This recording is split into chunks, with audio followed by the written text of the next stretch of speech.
자, 노인복지와 장기요양 제도 이제 마지막 네 번째 강의입니다. 내용이 굉장히 많고 어려우시죠? 이제 조금만 힘내시면 됩니다. 자, 지난 그 3강에서는 요양보호 업무 목적. 자, 요양보호 업무를 하는 목적은 대상자의 신체 기능을 증진시키고 삶의 질을 향상시키는 데 있다라고 했었고, 요양보호 업무의 그 유형들을 잘 구분하셔야 된다고 말씀드렸습니다. 그래서 뭐 신체활동 지원, 가사 및 일상생활 지원, 그다음에 정서 및 의사소통 지원과 인지활동 지원까지 각각의 어떤 서비스들이 존재하는지에 대해서 잘 구분하실 수 있어야 된다고 강조했었습니다. 자, 그 다음에 요양보호사의 제한된 업무는 요양보호사가 하면 안 되는 업무입니다. 말 그대로. 어떤 것들이 있을까? 대표적으로. 맞습니다. 간호처치는 당연히 하면 안 되죠. 의료 인력만 할 수 있죠. 그다음에 재활도 마찬가지로 어떠한 그런 전문적인 그런 교육을 이수를 하고 이런 자격을 취득한 사람만 할 수가 있습니다. 뭐 물리치료라든지 작업치료라든지 이런 부분들. 자, 그래서 기능회복 훈련 같은 이런 재활과 간호처치 서비스는 해당 분야의 전문적인 교육과 국가 자격을 갖춘 자가 제공해야 한다라고 되어 있기 때문에 요양보호사는 제공할 수 없죠. 자, 그럼 요양보호사가 할 수 있는 역할들은 무엇이 있느냐? 욕창 예방을 위한 체위 변경 가능하죠? 신찰동 지원이니까. 경구약, 먹는 약, 이렇게 알약 챙겨드리는 거 가능하죠. 외 용약 도포, 약 발라드리는 거 가능하죠. 근데 이제 뭐 약을 투여한다, 뭐 투약한다 이런 건 안 되고요. 그다음에 욕창 드레싱, 뭐 욕창 부위 치료 이런 거 당연히 안 되죠. 그다음에 상비약품 이런 뭐 소화제를 챙겨 드린다든지 이런 것들은 가능하죠. 네, 복지용구 사용 안내, 어떻게 사용하는지 알려드리거나 정보 제공해주는 이런 역할들은 요양보호사 할 수 있는 역할입니다. 이제 대표적으로 안 되는 건 간호처치, 뭐 기능회복 이런 재활 같은 것들이 있습니다.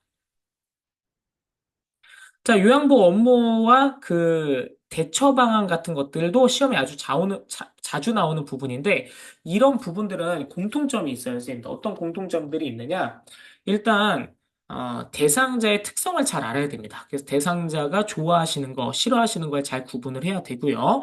만약에 대상자가 식사나 목욕을 거부한다라고 했을 때, 어르신이 좋아하는 방식을 활용해서 이제 흥미를 유발시키는 이런 방법들을 활용합니다.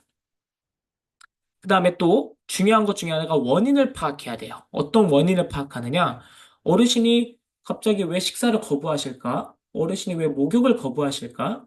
뭐 피부에 문제가 있으신가? 아니면 입안에 상처가 있으신가? 기분이 안 좋으신가? 등등등 원인을 파악해야 됩니다. 그다음에 두 번째는 설명을 해줘야 돼요. 뭘 설명하느냐? 만약에 어르신이 서비스를 거부한다 했을 때 이 서비스가 왜 필요한지 또는 반대로 서비스를 하면 안 되는 상황인데 자꾸 제공해달라고 요청하실 때 이것이 왜 안 되는지 이유를 설명해 줘야 됩니다. 이해되시나요? 좋습니다.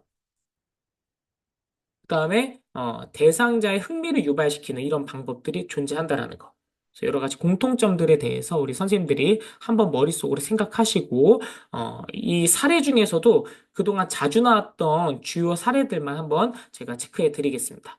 자, 요양보 업무, 요양보 서비스 유형별 사례, 대처 방안에 보시면 첫 번째, 회원부 세척을 거부한다.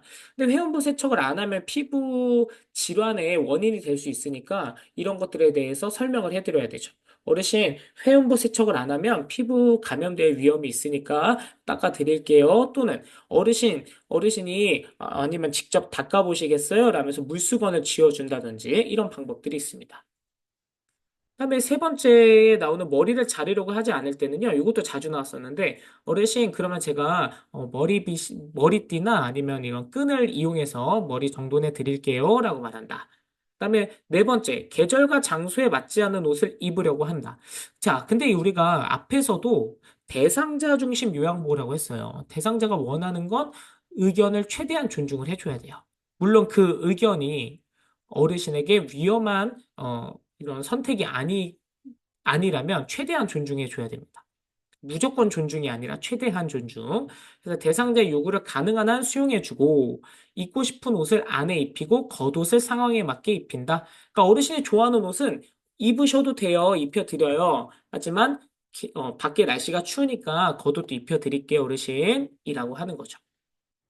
그다음에 이제 뭐 한 가지 옷만 입으려고 고집할 때는 동일한 옷을 가족과 상의해서 또 구입해서 제공해 드리고요. 혈압이 높은데 목욕을 희망해요. 자, 혈압이 높을 때는 목욕은 되도록 안 하는 것이 좋겠죠? 그럼 이유를 설명해 줘야 된다고 했습니다. 그래서 혈압이 높을 때는 목욕을 하지 않는 것이 좋다고 설명하고 시설장이나 관리 책임자에게 상의하여 조치한다. 근데 목욕을 거부하면서 요양보살 때리고 고함을 지를 때는 무리하게 목욕시키면 안 되겠죠? 어르신이 조금 진정될 때까지 기다렸다가 또 시도하거나 해야 되겠죠. 특히나 이제 치매 어르신들인 경우에 이런 행동 변화를 많이 보이시기 때문에 이럴 때는 시간을 좀 두고 다시 시도하는 방법도 있습니다. 그다음에 이제 요양보호사가 방문할 때마다 목욕하겠다고 알몸으로 기다린다. 이럴 때도 오늘은 방문 목욕 하는 시간이 아닙니다. 어르신 서비스가 없습니다라고 설명을 해드려야 되겠죠. 얼른 옷 입으세요라고 단호하게 이야기해야 되겠습니다. 그다음에 대상자가 추워서 화장실에 가기 싫어서 기저귀를 채워달라고 해요. 그런데 어르신 뭐 휠체어 밀어드릴게요라고 하기보다는 되도록이면 어르신이 혼자서 볼일 보실 수 있도록 침대 옆에 이동 변기를 놓아드리는 방법이 있습니다. 그러니까 간이변기, 침상 변기가 아니라 앉아서 본인이 직접 볼일 보실 수 있는 이동 변기를 놔드려야 되겠죠. 자, 기저귀 안으로 손을 자주 넣어요. 이럴 때도 원인을 파악해야 됩니다. 뭐 혹시라도 피부 상태가 가려우셔서 자꾸 손을 넣으시는 건가? 또는 기저귀가 잘못 착용되어 있는 걸까? 그다음에 어르신이 자꾸 긁으시면은 상처 나니까 손톱을 정돈해드리고 손을 씻겨드려야 되겠죠.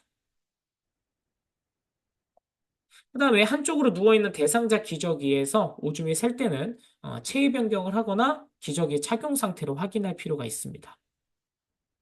그다음에 관장 같은 것들도 의료 처치이기 때문에 요양보호사가 할 수 없는 역할이거든요. 그래서 관장은 요양보호사 업무가 아니면 설명해야 돼. 항상 무조건 안 돼요가 아니라 왜 안 되는지, 이걸 해야 돼요 할 때는 왜 해야 되는지 이유를 설명해야 됩니다.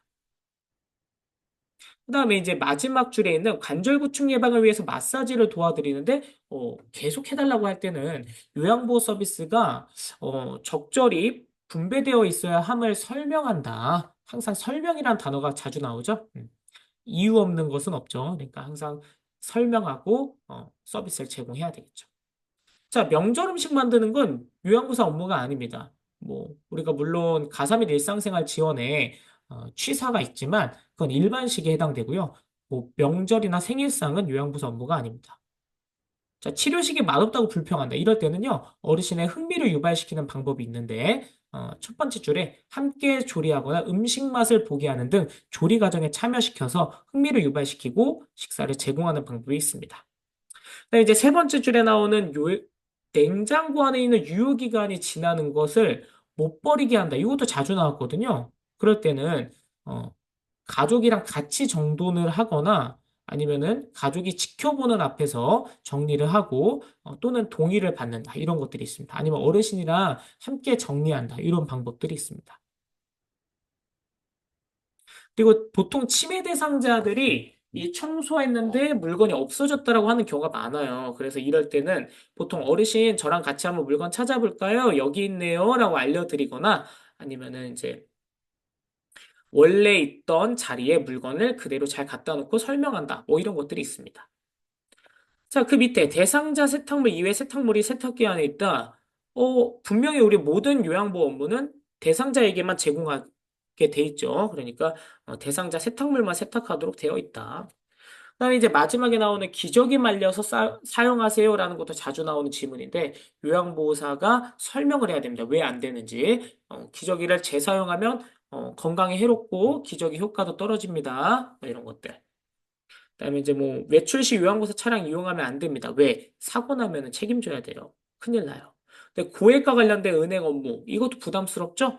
보호자 대상자에게 허락을 받거나 아니면 대상자와 함께 동행하는 거 이런 방법이 제일 좋습니다. 그다음에 이제 정서 지원할 때 서비스 시간 외에 자꾸 전화해서 푸념을 하신다 이럴 때는 서비스 시간 외에는 통화가 어렵다라는 것을 설명하고 안내를 해드려야 돼요. 그리고 대상자 아들과 며느리에 대한 험담할 때는 이 역시도 너무 깊이 관여하진 않는다라고 보셔야 됩니다.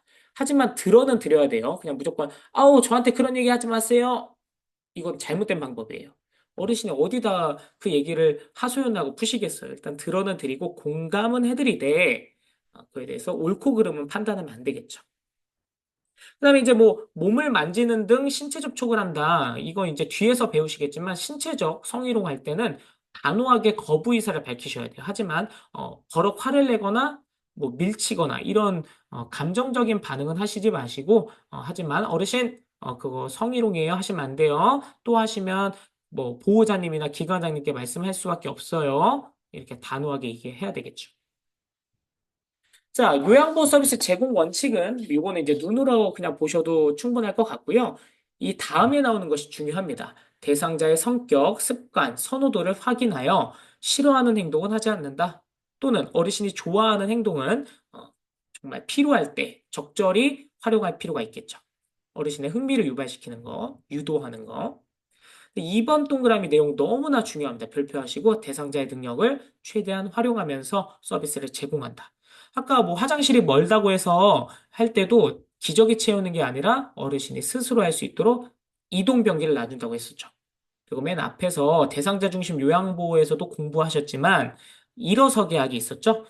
어르신이 혼자 할 수 있는 건 잠깐이라도 스스로 하게 해서 자립 능력을 키워주는 것이 가장 중요합니다. 3번도 중요한데 서비스 제공할 때 항상 순서가 있어요. 항상 지금 제공할 서비스 내용에 대해서 설명하고 동의를 구한 뒤 서비스를 제공해야 됩니다.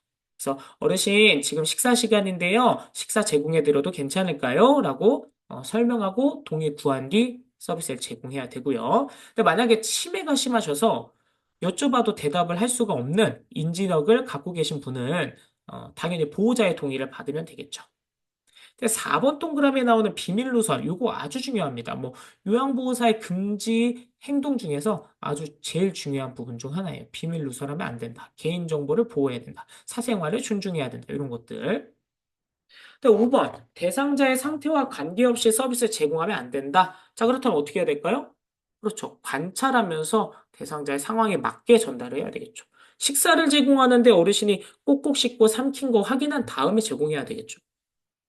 근데 6번도 모든 서비스는 누구한테만 제공한다? 그렇죠. 대상자에게만 제공한다. 그래서 대상자 가족에 뭐 세탁물이 있다. 그러면 요양보호사는 대상자에게만 서비스 제공하게 되어 있습니다. 이 세탁물을 분리해 주시면 감사하겠습니다. 이렇게 요청을 해야 되겠죠.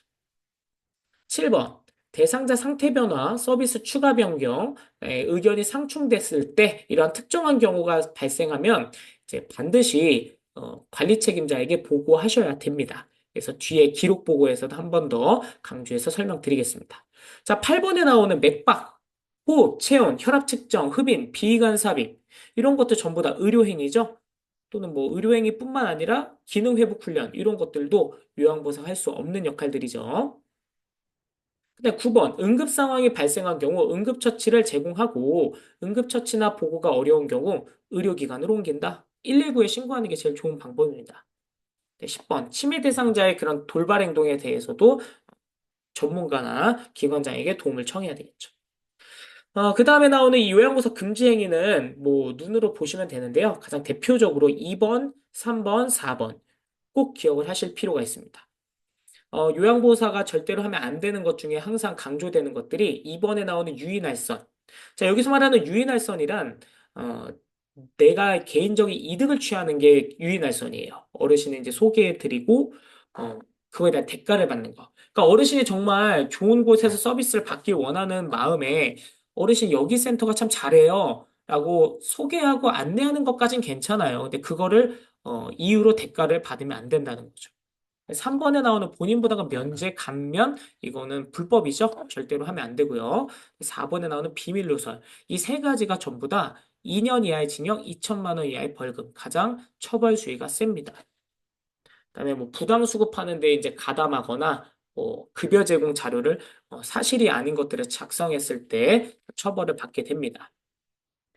그러니까 취소 사유도 마찬가지로 뭐 이런 것들이 직접적으로 시험에 나올 가능성은 거의 적어요. 하지만 2번에 보시면 취소 사유에 뭐 보통 결격 사유 1번에 나오는 결격 사유가 마약, 대마, 향정신의약품 중독자 또는 정신보건법상의 정신질환자 또는 뭐 금고 이상의 형을 선고받거나 형 집행이 종료되지 아니한 이런 분들은 자격을 취소됩니다. 합격을 해도 이런 결격사에 해당되면 안 된다는 거. 자, 이제 중요한 거 나오죠. 집중! 이 요양보호사 역할 시험에 자주 나옵니다. 그래서 총 6가지가 있는데 내용과 이 명칭을 잘 연관시킬 수 있으셔야 돼요. 문제가 다음에 해당하는 요양보호사 역할은 해서 내용이 나오면 뭐 말법과 상담자인지 뭐 숙련된 수발자인지 이런 것들을 구분하시거나 아니면은 올바로 짝지어진 것은 이렇게 문제가 나오거든요. 그래서 첫 번째 숙련된 수발자부터 보겠습니다. 자, 숙련된이 무슨 뜻이에요? 능숙하다, 잘한다죠? 자, 수발자는요? 그죠. 요양보호사 역할 자체가 수발자 역할이에요. 그래서 능숙한 장교양 서비스를 제공하는 게 숙련된 수발자예요. 자, 그럼 숙련된 수발자가 되기 위해서 첫 번째 줄에 지식과 기술을 익힌다라고 돼 있죠. 열심히 공부하셔야 돼요. 그 다음에 세 번째 줄에 보시면 직무 능력 향상을 위해 보수 교육을 받았다. 근데 만약에 아우 나 바빠서 보수 교육 나 나중에 받을래 이렇게 미루면 숙련된 수발자 역할을 다 했다라고 볼 수가 없겠죠. 자, 두 번째 나오는 정보 전달자. 정보 전달자는요, 세 가지가 있습니다. 여기 파란색 글씨만 보겠습니다. 보고한다, 알려준다, 연계한다 있죠? 가장 대표적으로 정보 전달자의 역할은 보고하는 역할들이 있어요. 뭐, 대상자와 관련된 정보를 보호자나 그 기관장에게 보고하거나 반대로 기관장의 그 전달 사항을 보호자나 대상자에게 전달하는 그 중간다리 역할을 해주는 거. 그 다음에 어르신이 아우 나 복지연구 서비스 받고 싶어. 그러면 이제 어디 어디 센터에서 어떻게 제공받을 수 있다라는 걸 알려드리거나 어르신이 이 복지연구는 이렇게 사용하시는 거예요. 라고 사용법을 알려준다든지 정보 전달자 역할이죠. 그다음에 어떠한 기관에 연계해주는 역할도 정보 전달자 역할입니다. 자, 세 번째 관찰자는요. 말 그대로 대상자의 신체 상태나 심리 상태를 면밀히 살펴보는 겁니다. 그래서 그 변화를 잘 파악하는 것이 관찰자 역할이고요. 그래서 이 관찰자랑 정보 전달자는 보통 세트로 움직인다라고 보시면 돼요. 그 다음에 이제 말법과 상담자는 우리가 앞에서 요양보호 업무의 유형에 정서 지원과 의사소통 지원이 있었죠? 그 내용과 동일하다고 보시면 됩니다. 말벗, 뭐 격려, 위로, 생활 상담, 뭐 편지 대필, 그다음에 뭐 책 읽어드리기 이런 내용들이 전부 다 말벗과 상담자 역할입니다. 그래서 효율적인 의사소통을 통해 대상자와 관계를 형성하고 대상자의 심리적 안위를 도모한다. 이런 내용들. 자, 동기유발자. 우리가 앞에서 분명 제가 강조했던 것 중에 대상자의 능력을 최대한 활용한다라는 거 있었죠. 우리가 자립심을 키워주는 게 요양보호 업무의 목적이니까요. 대상자가 능력을 최대한 발휘하도록 동기를 유발하며 지지한다. 그러면서 가장 중요한 건 칭찬, 격려를 해야 됩니다. 자, 옹호자는요. 옹호자는 옹호한다가 무슨 뜻이죠? 맞습니다. 편들어주는 거예요. 그러니까 말 그대로 어르신이 부당한 대우나 차별이나 학대를 당했을 때 뭐 신고하는 거, 그다음에 어르신이 의사 표현이 힘들 때 옆에서 증언을 해주거나 대변인 역할을 해주는 거, 이런 것들이 전부 다 옹호자 역할이에요. 학대를 당하거나 소외되고 차별받는 대상자를 위해 대상자 입장에서 편들어주고 지지한다. 그다음에 신고한다. 이런 거 전부 다 옹호자 역할입니다. 요 역할들 잘 구분하셔야 돼요. 자, 요양보호사한테 요구하면 안 되는 것들. 첫 번째, 가족만을 위한 거. 우리가 요양보호사 대상자만을 위해서 해야 되는데, 가족을 위해서 밥을 해라, 빨래를 해라, 청소를 해라. 이런 거는 잘못됐고요. 자, 두 번째 나오는 건 더 황당해요. 생업을 지원한다. 가게 좀 봐달라고 한다. 말도 안 되는 거죠. 그다음에 수급자 일상생활에 지장이 없는, 전혀 상관이 없는 일들을 시켜요. 잡초를 뜯어라, 마당 청소를 해라, 김장을 해라, 뭐 이런 것들 적절하지 않죠. 자, 마지막입니다. 요양보호사가 업무를 하시면서 뭔가 부당한 대우를 받거나 심리적으로나 신체적으로 피해를 봤을 때 이런 기관장에게 요청을 합니다. 도움을. 그럼 기관장은 최선을 다해서 적극적인 조치를 통해 요양보호사의 권익보호와 이런 여러 가지 그런 보상 이런 것들에 최선의 노력을 다해야 된다. 이런 얘기들입니다. 자, 그래서 여기까지 이제 2장, 와, 노인장기 요양보험 제도 내용이 굉장히 많죠? 그래서 굉장히 어려운 부분이었는데 공부 잘 하셨을 거라고 믿습니다. 그래서 만약에 이해가 잘 안 되신다면 한 두 번, 세 번 반복해서 보세요. 제가 감히 장담하건대 제가 강조한 내용들은 외우신다면 시험 보시는데 아주 도움이 되실 겁니다. 자, 오늘도 너무 고생하셨고요. 이제 다음 장에서는 이제 인권과 직업윤리 드디어 3장으로 넘어갑니다. 자, 고생하셨고요. 다음 시간에 뵙도록 하겠습니다. 감사합니다.